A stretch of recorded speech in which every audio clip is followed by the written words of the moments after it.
Whew. Okay, 1 second here. Okay.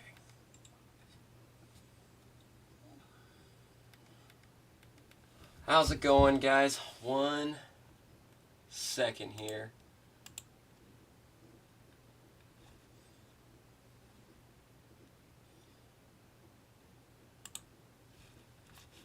Whoa, wrong one.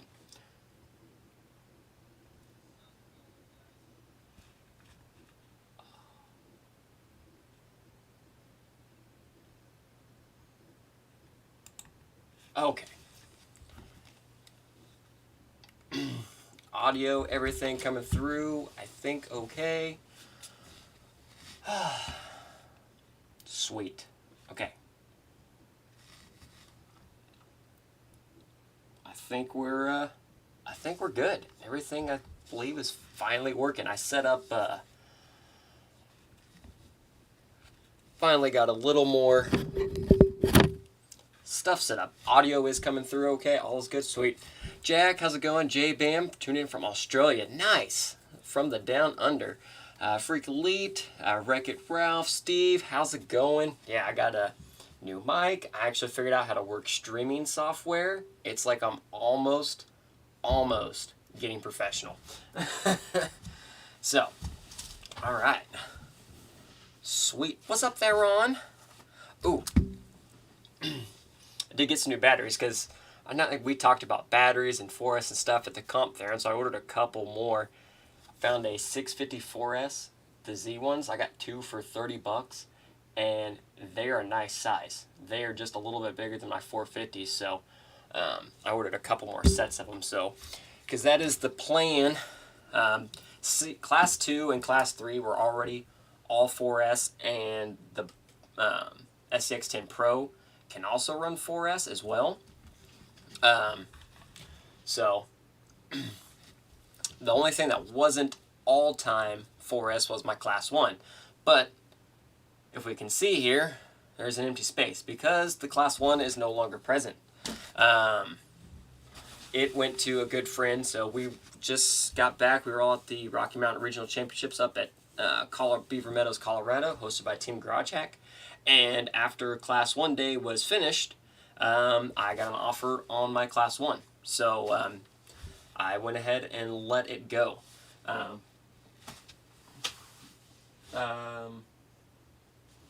But we are already getting stuff for a new Class 1, which will be the EXO, the Everest chassis. So this was my Class 3 chassis,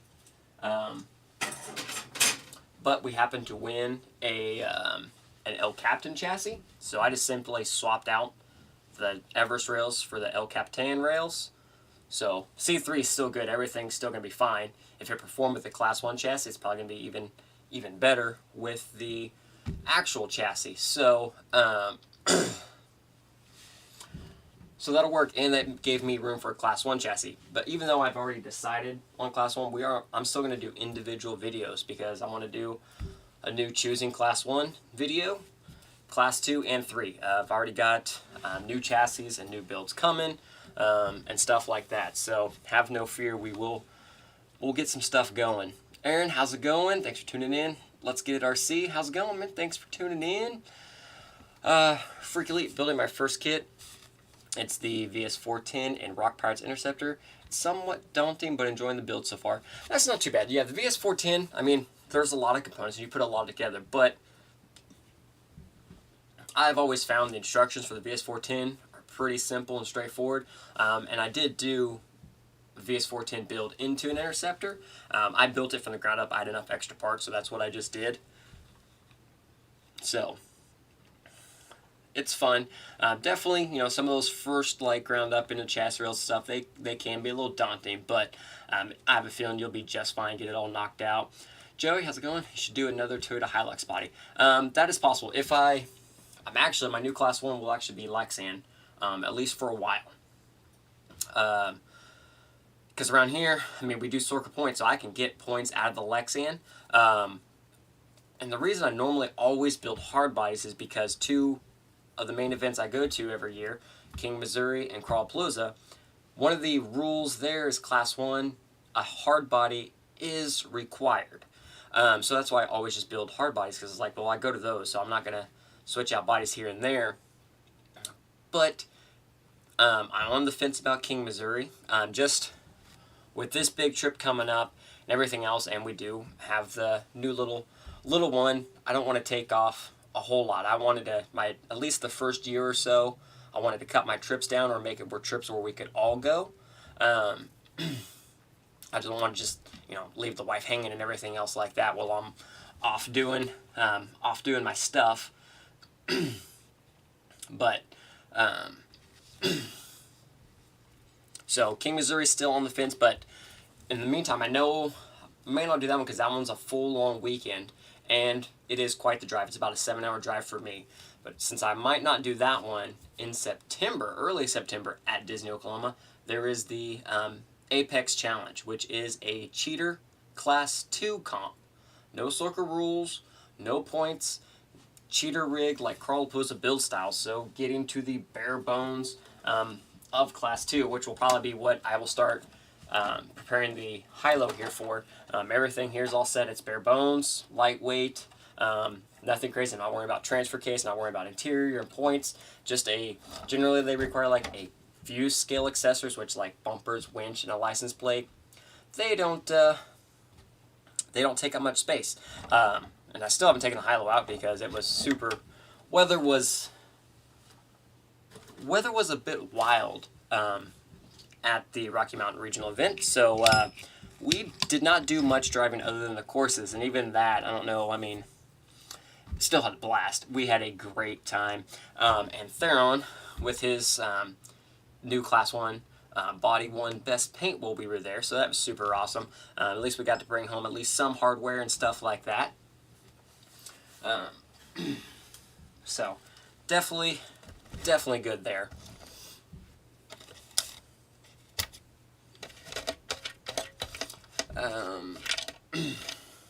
But other than that, and Crawlapalooza on the fence just because there may be a new arrival to the family around that time, and I don't necessarily want to miss that.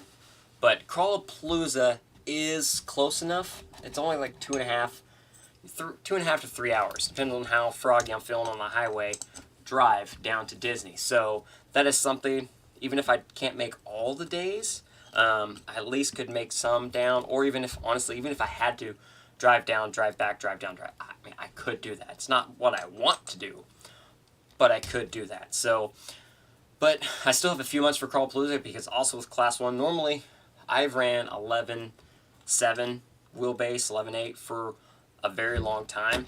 But I am considering changing the wheelbase up and maybe going longer to like a 12.5 wheelbase for Class 1. So if I end up doing that, I will definitely make some changes as far as bodies and what. That opens up the world a little bit more. A little more options as far as that wheelbase bodies, or maybe even making something custom. So, but if I do another Hilux, we will do a video on how I do my Class 1s. Now, we remember all my videos going through, building the Class 1s, doing all the rules.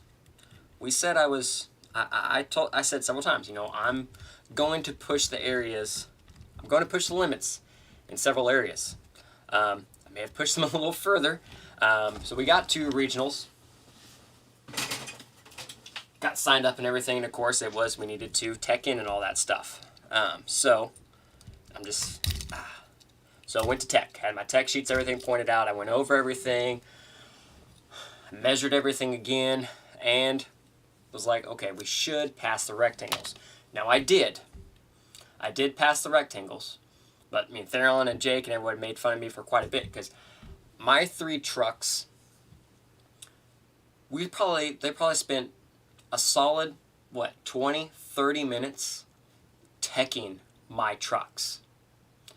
I don't know if it was just the videos, or I did push the limits. I did, and I fully admit that.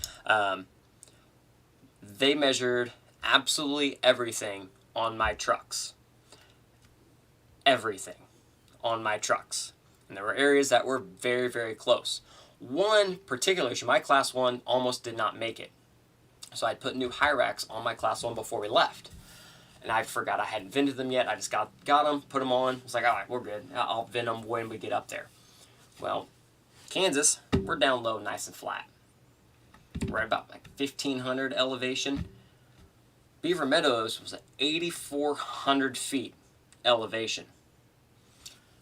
The elevation change, those were sealed tires. They expand because I hadn't vented them yet, and I didn't vent them before I went to the tech table. So instead of my Hyraxes being nice and square and flat like they're supposed to be, they were inflated, and that is how I built my truck. I built my rectangles off of this tire. My elevation, nice, flat, and square. But because of the air in the tire, because I forgot to vent them, which honestly I could have just poked them right there, it just would have taken a little bit. So my tires were inflated, like they were standing up taller. And they were also narrower because they were so puffed up. Very borderline. That changed, especially in the front. More so the front bumper area. That tire width and height difference changed my front rectangle. It ended up everything still passed. They had another guy look at it and say, it's fine, everything's good.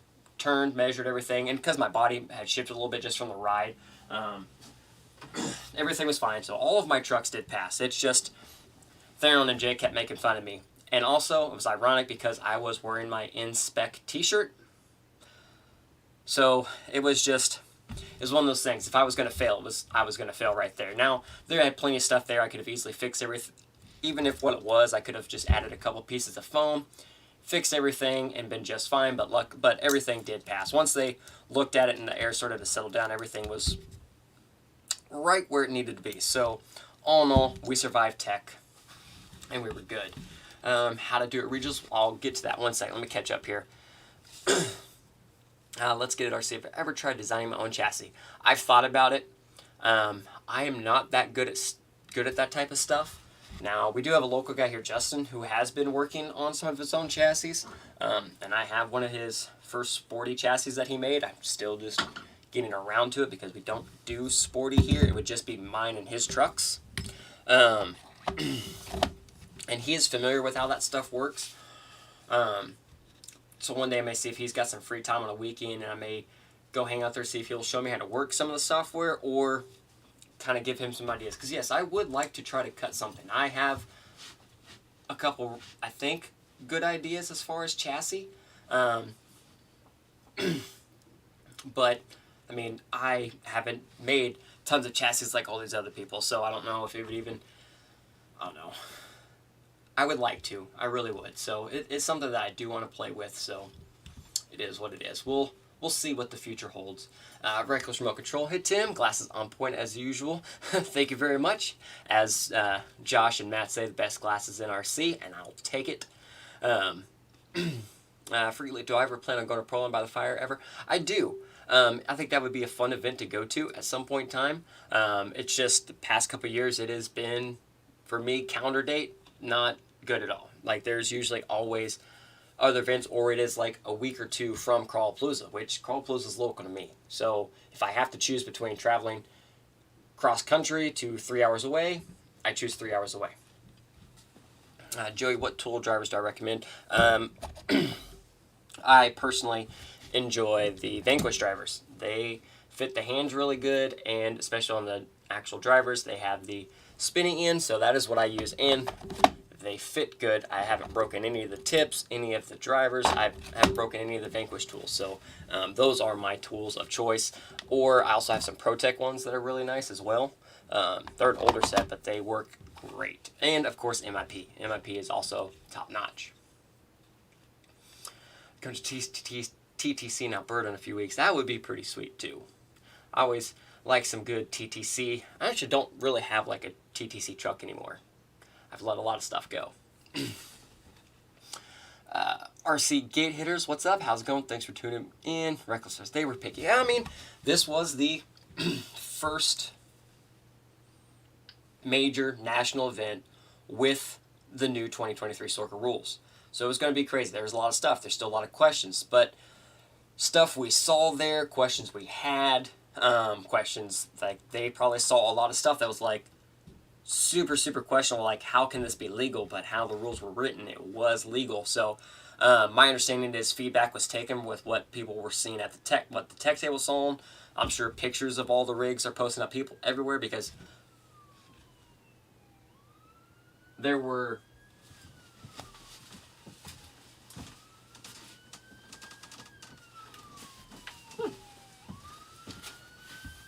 fire truck and ambulances. They said there were a lot of rigs and a lot of people that no one has seen, or no one was really showing pictures of their trucks necessarily, just in case something got brought up beforehand. Just like a lot of people were talking about, like the circuit page. People ask questions and they get responded to.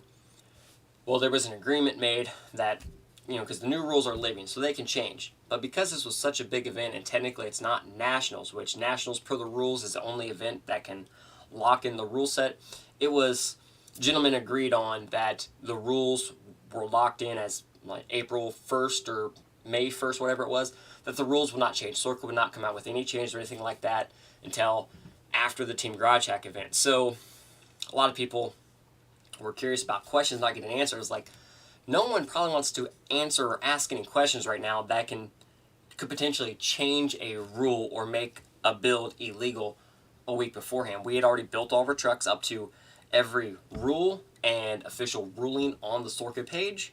So something like that, a small rule change could have hindered many builds, especially mine.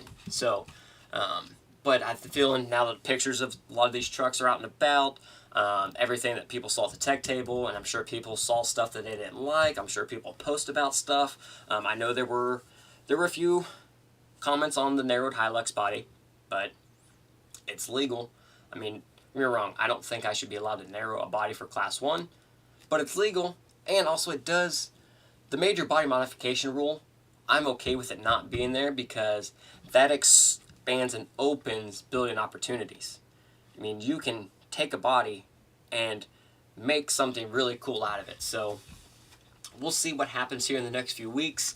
Other than like local stuff, I think the next major event that has the new 2023 circle rules will be the Clash of the Cardinals, which is in September, I think, out in California. So that'll be the next major 2023 comp. So we'll see what happens. Yeah, not as much content. Yeah, when they were all swollen like that, it lost a little bit. Those S6 10.3 portals work well. Yeah, they work good. I've actually swapped. This is actually my last set of AR-45 portal axles, and this truck is actually sold. This was my kiddo's Class 2 truck, but we are getting him something else ordered just because I want to build a different truck. So this is actually sold. There may be some more here later on because we are actually going to pre-order next week the Jacqueline Hyde from Corrupt Carbon Works. And I'm going to be doing that build based off F10 portals, which is honestly everything I've switched to is F10 portals, rather it be the straight axles, which I've swapped out my Class 2, or the portal axles, which is on, so F10s, F10s, F10s, an extra set of F10s over here on the table. So, but other than that, no, the AR-45s work great. They have good steering, they're narrow, and they have tons of aftermarket support. So, yep.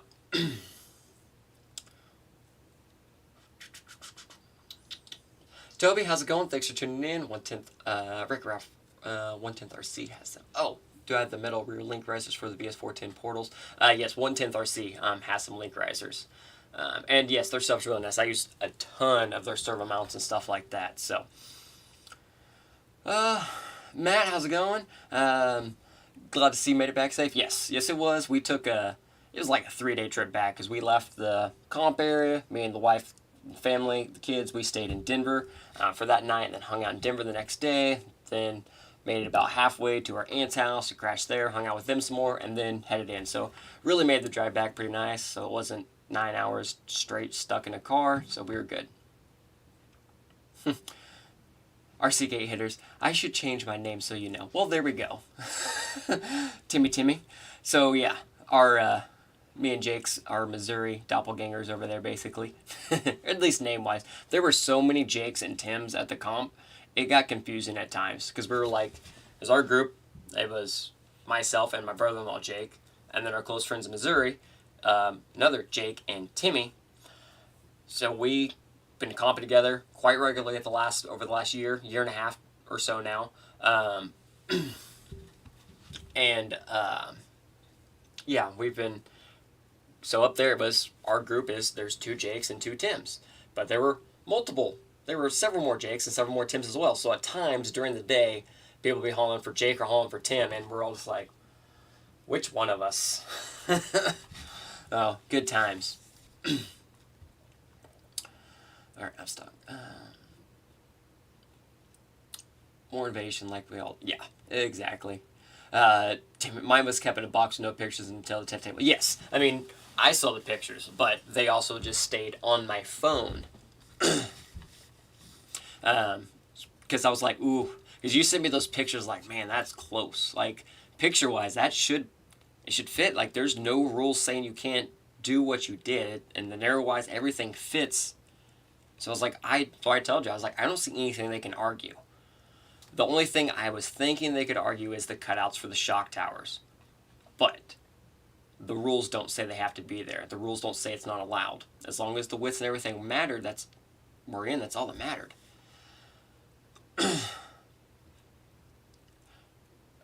Notice the googly eyes on the bug. Is that Skipper's? No.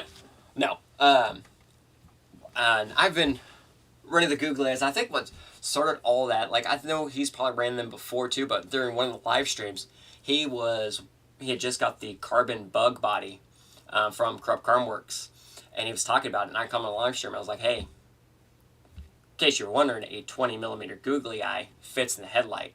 And I sent him pictures because I had just finished my Class 3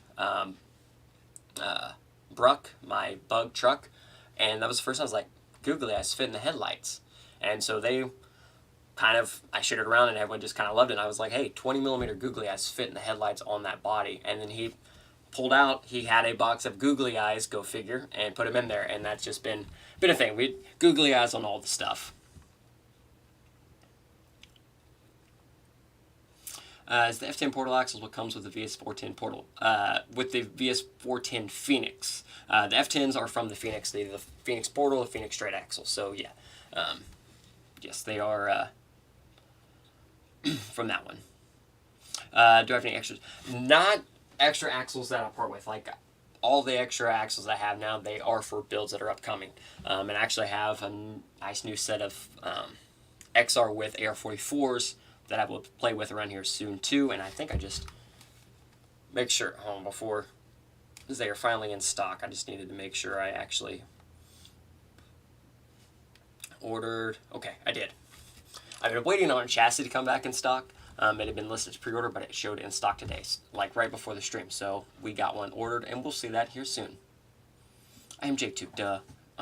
That's right, yeah. Just message. I just need to know how everything's going.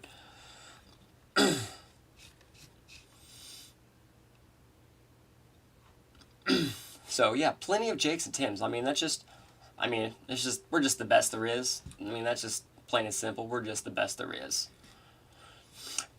Podium Power Sports, Brazen, how's it going? Thanks for tuning in. You've been busy, Brett. Aunt Terry's company. Yeah, she did. She said it wasn't like too bad. Like you said, it didn't even break the skin, just a little scratch. So that's good. SMS Fabricator, good evening, everyone. How's it going? Thanks for tuning in. But yeah, overall, pretty good. And as far as actual performance at the event, I'm super happy. So first of all, I'm sure you've seen, if anyone's been on any of the pages, like the weather conditions were crazy. Temperature-wise, it actually wasn't too cold. Like, I wasn't like cold. It was just wet. And I mean wet. The pictures sometimes don't do justice. At one point in time during Class 1, on Course 4, there was a literal river running through the course. Now again, weather is nothing we can prepare for. No one can prepare for winter. And it's like, that's a huge event. It's not like you can just delay that back a day or two or the next weekend. Like local stuff, if we have a huge storm moving in, we can push it back a weekend and not a problem because we're all local. But an event like that where people have expensive Airbnbs booked, they have flights booked, travel plans ready to rock and roll, you can't just move it back a day or two. So it has to happen, whether it's rain, sleet, snow, anything. Like last year at Nationals, it was cold, it rained at times, it snowed at times, and it was 70 and super sunny at times. We had Nationals last year at all those, all 4 seasons over the 4-day event, and we finished through it. And this one was just happened to be rain season. And so temperature-wise, it really wasn't that cold. And then when the sun did come out, it heated up real fast. It heated up real fast. And the rocks actually shed the water fairly well, because there were times like after the rain and you could go back through and watch someone on a course, you could see like how lines became easier and how lines changed throughout the day. And of course, just because of how much rain and everything was, most of the courses were moved not solely on the rocks to a mix of actual terrain, just because it was slick. There were plenty of falls and stuff like that. So at one point, at some point, safety becomes a major decision factor as far as the comp and everything like that. So again, driving through natural terrain and stuff like that, some spots got dug out pretty significantly. Like a certain gate 3 on a course in class 2 got entirely changed and went from this line's approachable, and then it gets dug out and it completely eliminates an entire line, if not the best line for that gate, was eliminated, just gone, because it had got dug out so much. Like, it was a pretty good sized boulder, so before, if you had approached it right, you could get a tire to touch in your bumper right there. So then you could set your winch line. It was so wet, it was hard to drive that at times. I'm sure some people did, but for the most part, you couldn't. You got up to it, you set yourself up good, you winched, and you could winch over it. But after a certain 1 or 2 trucks went through and dug everything out, instead of your approach at the rock face being here, your bumper, when you approach it, your bumper went under the rock. So then if you winch, like, you're stuck. Like, it eliminated an entire line. People found ways around it, obviously. That's something you can't fix the course after every run. You just can't. We just have to do the best we can do. But it was crazy. And like I said, it rained. It was raining enough. Like, rain was coming through our ponchos while we're trying to judge and score. The sheets were just getting gnarly. I mean, we're trying our best to make everything legible. Like I said, it is literal water through the poncho.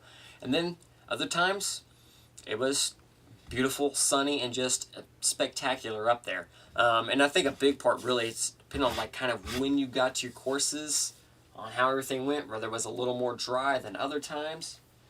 But all in all, it was a great experience. Real quick, let me catch up.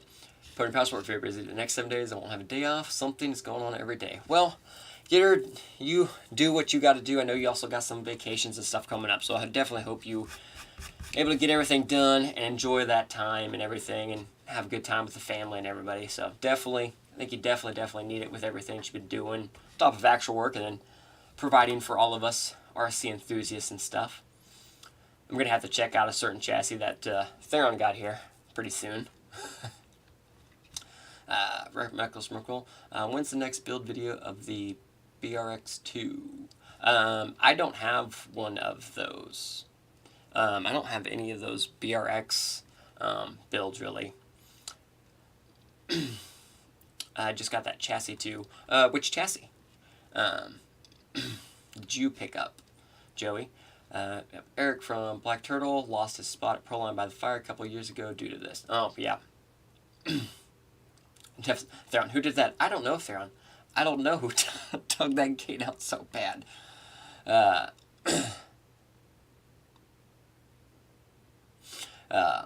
Brother, if you must, from Hawaii, how's it going? Thanks for tuning in. But yeah, as far as overall position, everything went pretty good. Say class 1, Class 1, I think, was physically the roughest day for me just because the courses were spread out fairly good, so there was a lot of up and down on the rocks judging. So I was physically tired and sore. I finished 2 of the 4 courses. 2 courses I DNF'd. I ran out of time at gate 10. I progressed 9, and the timer went off a foot from gate 10 on both of those courses. Like, I was there. Like, 10, 15 more seconds, all 4 courses would have been done. But I still finished 27th overall in Class 1 out of, like, I think it was 80 was our final number. So honestly, that's still pretty good. Course 3 and 4 in Class 1 were the hardest courses by far, especially if you handled those courses in or right after the rain. They were monsters. And both those courses, and happened at gate 7, actually, on both those courses, now that I'm looking back at it. At gate 7, I got my truck stuck. There was a root that was coming up on one course that completely ate my tire and just wedged my whole truck, so I tried to winch out of it. And I was so stuck, like, the winch line broke, the truck didn't move. I had to yank the truck out of the ground. So I had to take an off-course repair because it was too cold. I couldn't just tie a winch line fast because it was just too cold.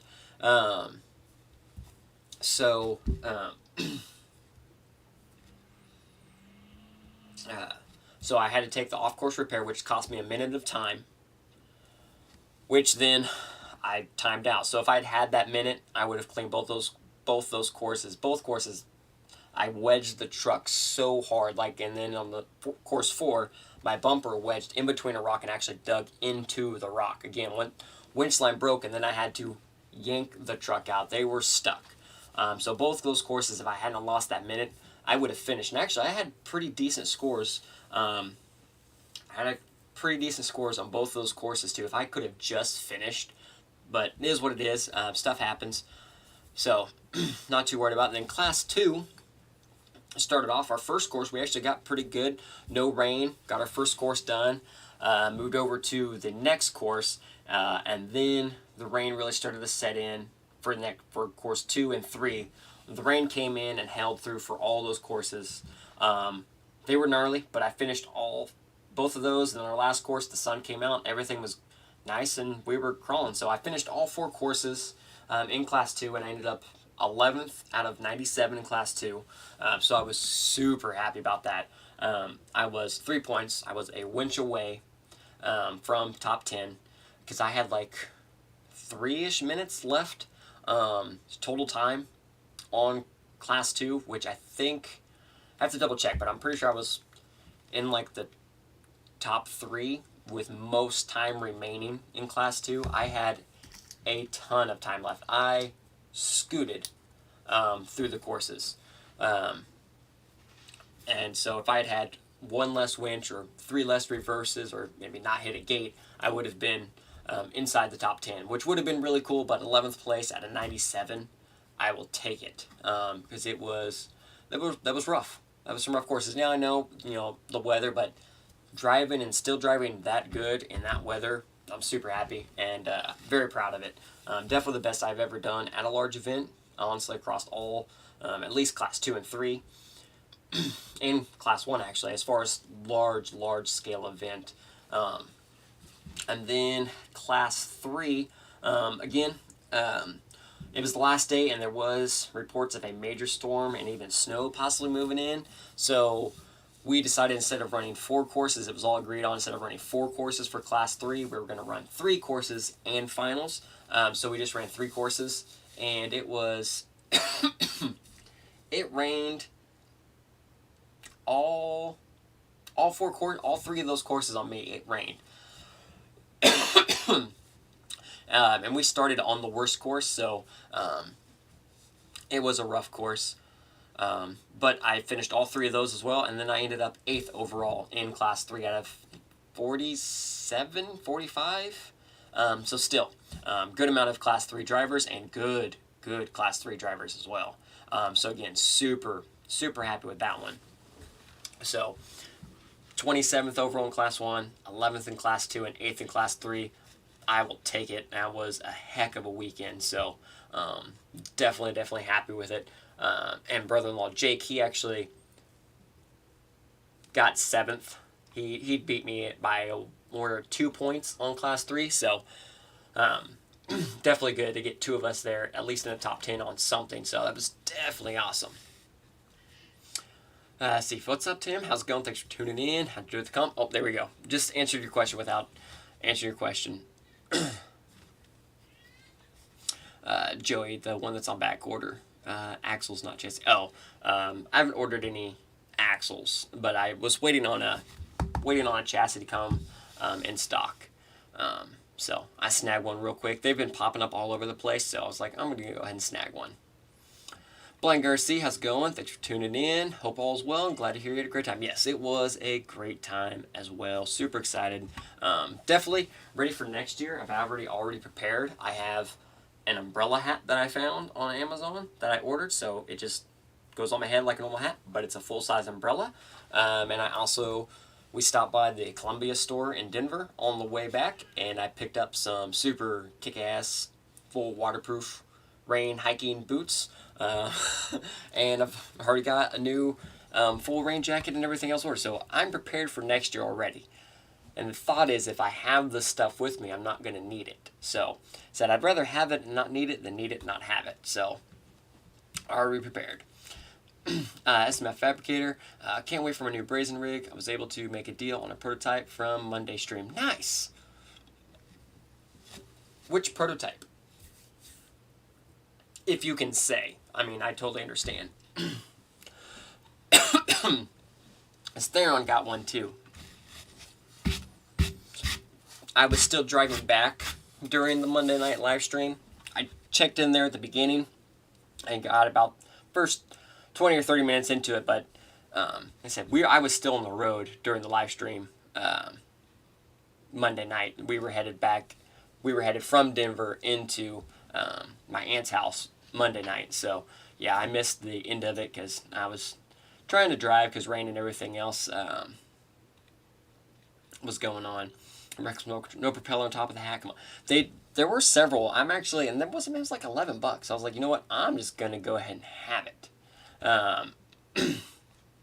Toby, do I have any hats and shirts for sale? I like to rock one on the trails here and there. Now there are a few. We've seen them, and a few others have them. And if you caught the live stream or any of their other videos, Harley and Matt, they have some too. Theron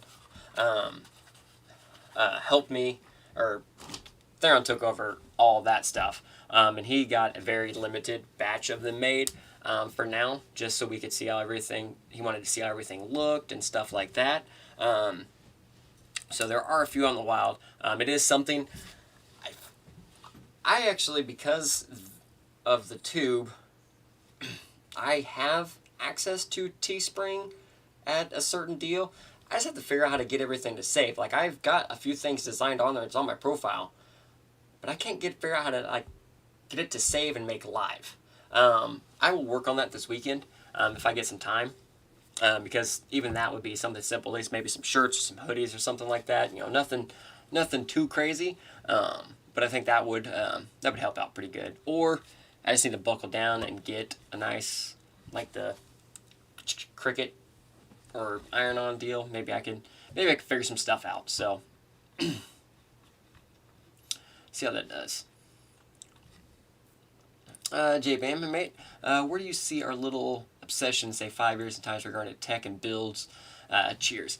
I mean, stuff's coming a long way. I mean, even in the few years that I've been in it, I mean, we're seeing, servos. I mean, when I started, strong servos were 300-400 ounce inches. Like, that was a strong monster servo.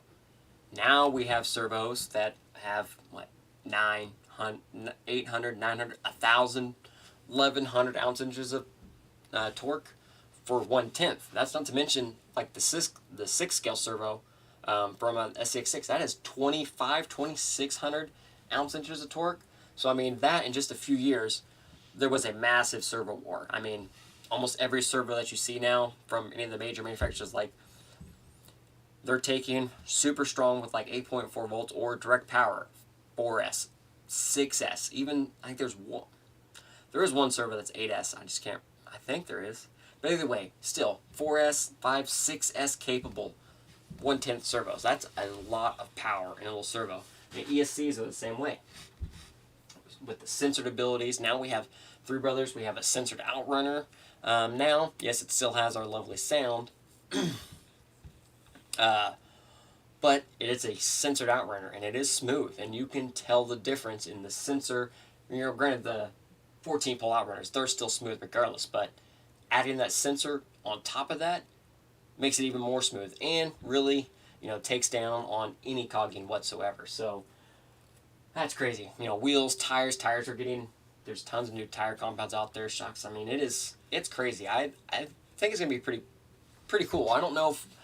Can't say we'll hit a peak because technology is ever changing all the time anyway.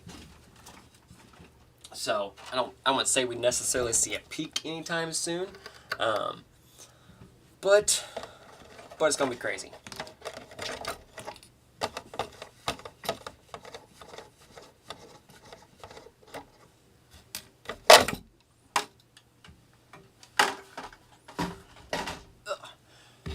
But I definitely see good things ahead as far as our hobby and everything like that. Just with how much stuff is out there, how many chassis are out there and stuff like that. So it's gonna be awesome. I'm not sure about the details, but I think it's the Class 1 model. Ah, you two are so freaking lucky. I watched one at least one. I think it was just one at the Rocky Mountain event all weekend, and it was doing amazing things. That is one I'll have to do on the list. I think I might have to borrow someone's for a video at some point in time whenever we're allowed to, and go from there. Gary, what's up, buddy? How's it going? Love the shirt. Yes, we got the Black Betty Crawling Design shirt on here, courtesy of our man Gary, and his bumpers that we have on here. Went ahead and got this bumper fitted on the high-low here.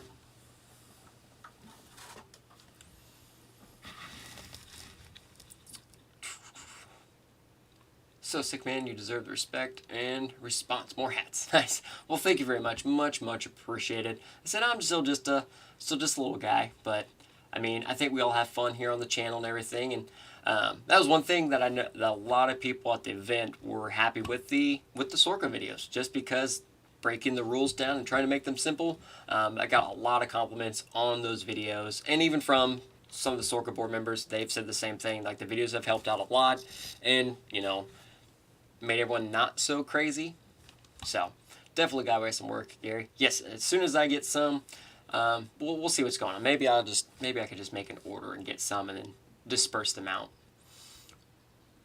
And Jason, what's up, man? Back when the Savix 1230 was a bad boy. Exactly. Yeah. The Savix 1230 back in the day was the monster servo, and now it's like, this doesn't even turn my wheels. Or it's like, and we're excited.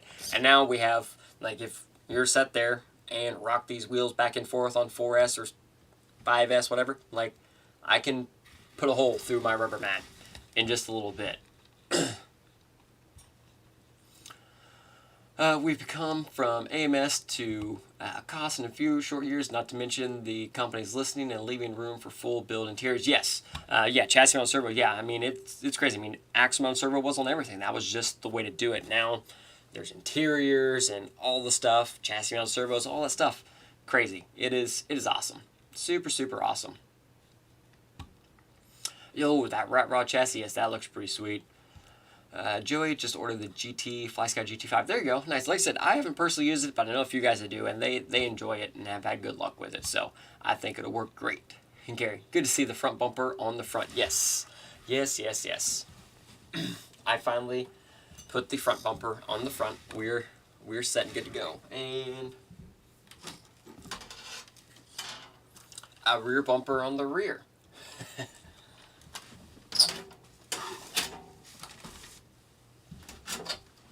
So, yeah, the Sorka videos were great. Yes, thank you very much. I'm kind of proud of those videos because they did go over really well, and they helped out a ton of people. So that's pretty good. And I still have one more hat. Yes, you do.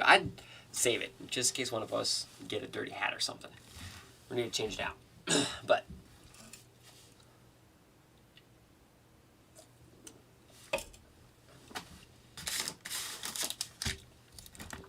in the meantime, like I mentioned, well, I guess technically Tristan won it. It was in his swag bag from the event, but he got the El Capta chassis from XORC. But I already had plans on a few changes to his, and his Class 3 does really good. So I was like, since I sold my Class 1 while I was up there, I needed to plan and get stuff coming so I could put a Class 1 back together when I get back relatively quickly. And I was like, you know what? So if I swapped the El Captain to my actual Class 3, so I actually put a true, Class 2, 3 chassis on my Class 3, then I have an extra Class 1 chassis. So I just needed, I hit up Rico, got the Lynx servo mount, and I think the Panhard ordered. I already have an extra climber transmission, motor, ESC. Not ESC that I'll have in there. I'll need to get another couple Silent Assassins ordered, but for right now, it'll at least work. Servo, I have an extra set of F10 axles. And luckily enough, I checked just in time, but I did snag, since I was like, well, Class 1 and the F10s are a little bit wider. I grabbed a set of the Low Pro F10 brass portal covers so I can get, for Class 1, so I can get everything in as much as I can for Class 1. And I run 2.2 so already, so I don't have to worry about touching or hitting anything. And we're good to go there, I think. Lost the hoodie. But yeah, so that came out pretty good, and we got everything started for the new Class 1. I was like, well, if I swap this to that, I have a Class 1, and it's a Class 1 that I was interested in building anyway. I also have another GK Class 1 chassis up here as well, because I think the kiddo's interested in trying it maybe. But we'll see. Not quite sure. He also wants some computer stuff as well, so one of his rigs may just, well, one's gone, but it's already getting replaced. And I gave him my my gatekeeper so he can run trail rig, because he does like to just trail sometimes. Because I will be ordering the new Element, the IFS 2 truck, because that looks sweet. So I got that coming for myself. Anyway, but yeah, he wants some computer stuff, so we'll maybe move some of his stuff around to feed something else. But also, I did show him how to weed eat today, so he took out the Milwaukee weed eater and went around the yard and the fence, and actually didn't look half bad, and I don't have to weed eat, so works for me. Definitely a nice bonus there to have him able to, do something like that, so I don't have to.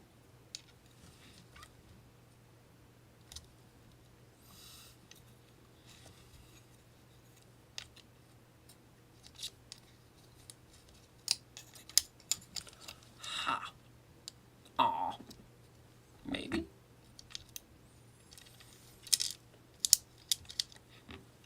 But yeah.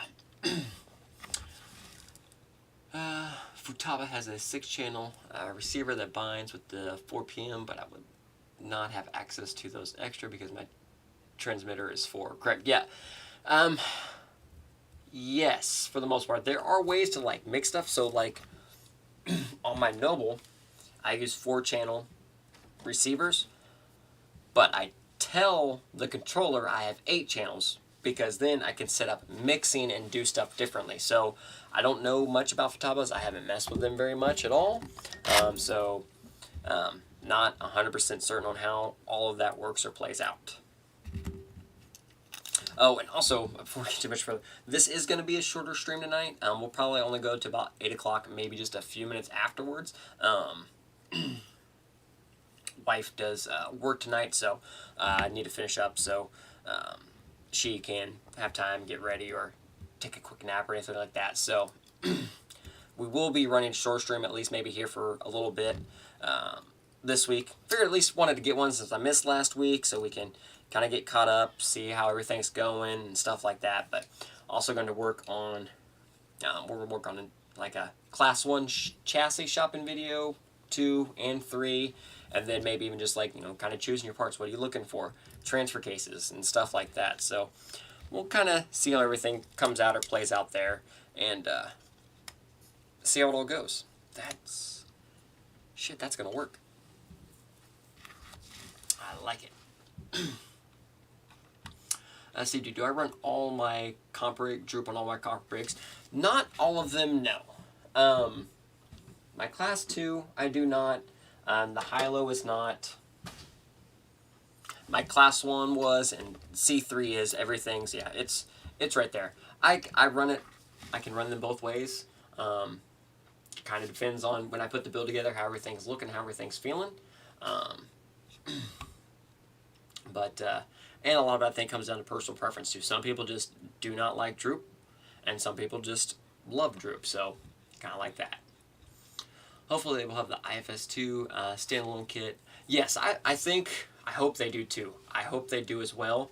I'm not sure because it is made with that new SE, and I know the SE has like the trans and skid, everything's built in. So, I mean, I would assume they would have to offer it standalone. I hope they do. I'm with you. We're not going to say negatives. We're going to hope they do. I need an extra channel for my VFD twin dig and overdrive. Probably just going to get a FlySky GT5 there. Like I said, I hooked up when I got my Phoenix and everything together, I ran the dig and the overdrive. For one, it was kind of cool. I pulled the servos out and locked both of them in. I locked the dig out, and then I locked it in the low overdrive, and it's like, yeah, I'm good. I don't necessarily need all that stuff. I just don't. Did I run any different tire and foams at the Rockies? No. So class 3 here were my cut and shuts with 2.2 anti-foams, and they did fabulous. They did great. Super, super happy with how they did. And I finished pretty good, so I'll take that as a win.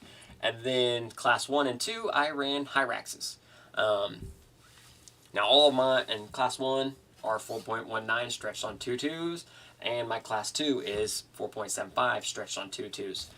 So my class 1 I actually rock some Boom Racing dual stage foams. I got them set to try because they were like $8. So I was like, I'll try them just to see what happens. And they have actually been phenomenal. They've worked actually really, really good in my class 1. Like I said, they're some foams just, if you put them in, try them, and they work. They work really, really well.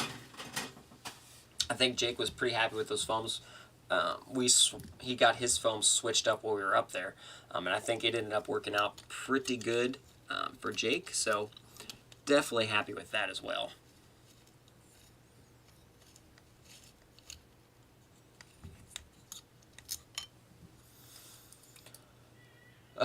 Is the Red Cat Gen 7 transmission good? I've never used one. It's similar to like the SCX 3 gear, isn't it? Or pretty similar to the SCX 3 gear. So I don't know if the mounting's the same or anything like that. So not entirely sure. If you're looking for something simple like that, just try to find like a used axial 3 gear transmission. And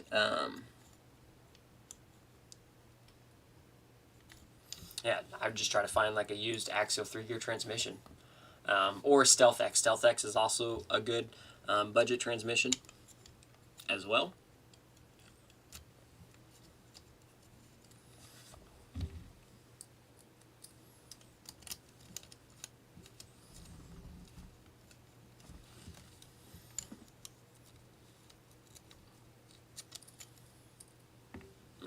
Okay, so if that's not going to line up, then we're just going to do this.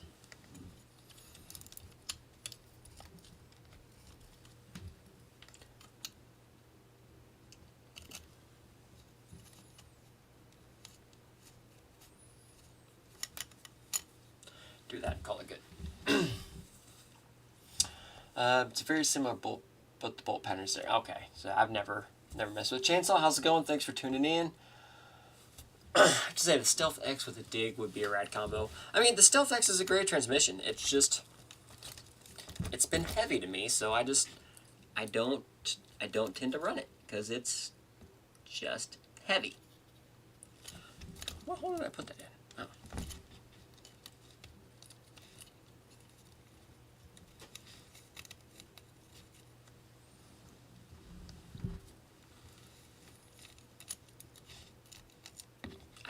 There we go.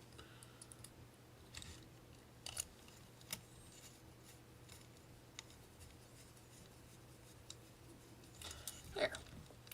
Nice little battery tray action.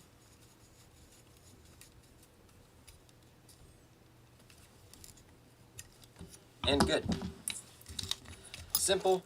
Not exactly like my favorite place for a battery, but it's pretty low. My batteries are pretty small, so I don't necessarily count for them too much. Also, I did order some sliders. I'll probably mount them to the sliders. They're just not here yet. So for right now, this is where my battery's going to go. What transmission do I recommend for like a trail truck or like an LCG build? I guess kind of what class? Are you looking for transfer case points or just looking to get something going? Are you wanting built-in overdrive? There are quite a few options and stuff like that. Dana, how's it going? Thanks for tuning in.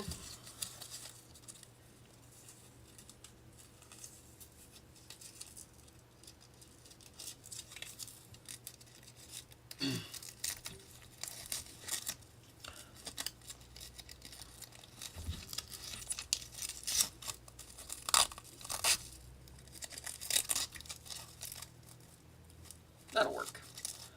That'll work for now. LCG. So, I mean, a win-win is, if I were to recommend like top transmissions right now,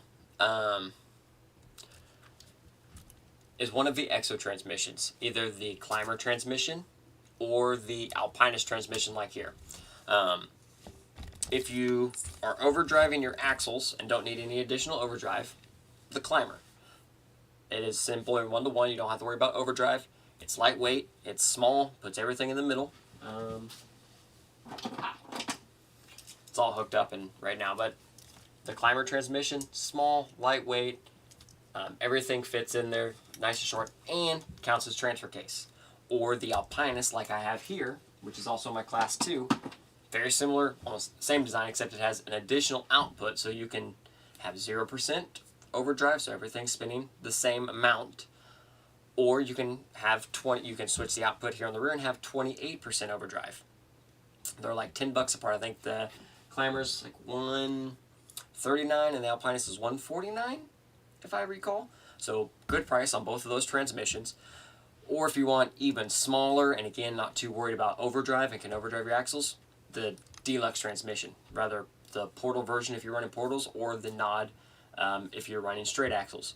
Or also they also have the Nod with an overdrive option as well. So are definitely options out there for that. So if you're, especially if you're looking, big thing is if you're looking for transfer case points or not. If you want transfer case points, one of the EXO transmissions. If you're not too worried about transfer case points and want just the smallest transmission available, that is awesome, deluxe. Or there is always, and also I guess depending on your axles and stuff too, because they work, you can have the motor set on either side. If you have an offset axle or a straight axle, those will work and stuff like that. So.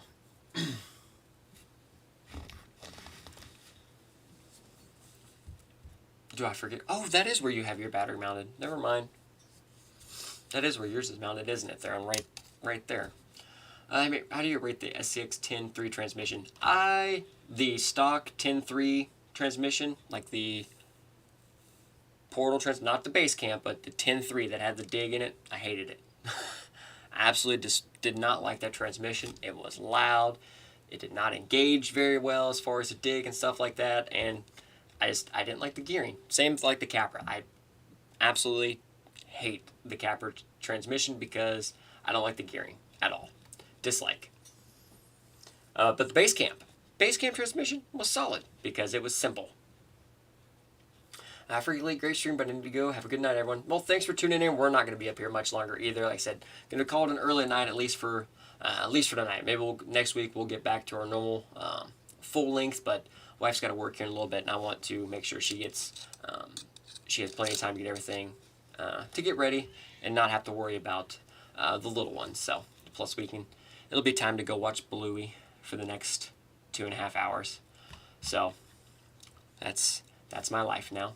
Bluey at nighttime, which honestly, watching some of the kid shows and stuff that's out, Bluey's kind of entertaining. Like, I don't mind watching it. I think it's the accents in Bluey that make it watchable and that I enjoy. Like, it's not a bad show at all. It's very entertaining.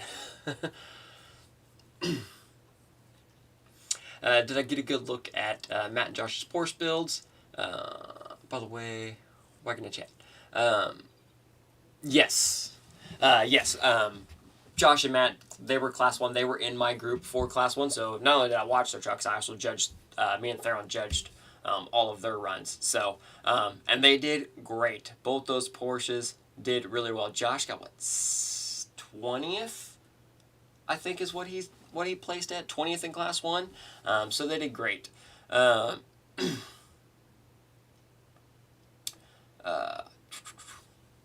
So yeah, they did great. They looked good, and they survived. They didn't take any crazy damage or anything like that. So that was actually really good. That first couple times, judging them on course, and they hit a rock pretty hard or something. It's like, oh man. But the trucks performed really, really well. They did phenomenal. And they were both running the Vanquish, the Class 1 Wild Peaks, and I think that was a very good tire out there on those conditions because they were soft, and they had a big contact patch, so they did great. Let me just get these last few answered here, guys, and we're going to go ahead and call it. Okay, I'm going to order that. Gary, what kind of sliders did you get for the El Capitan Kano? I ordered the Tech Factory Racing had some, so I ordered those for now. But if you got some, shoot me a message.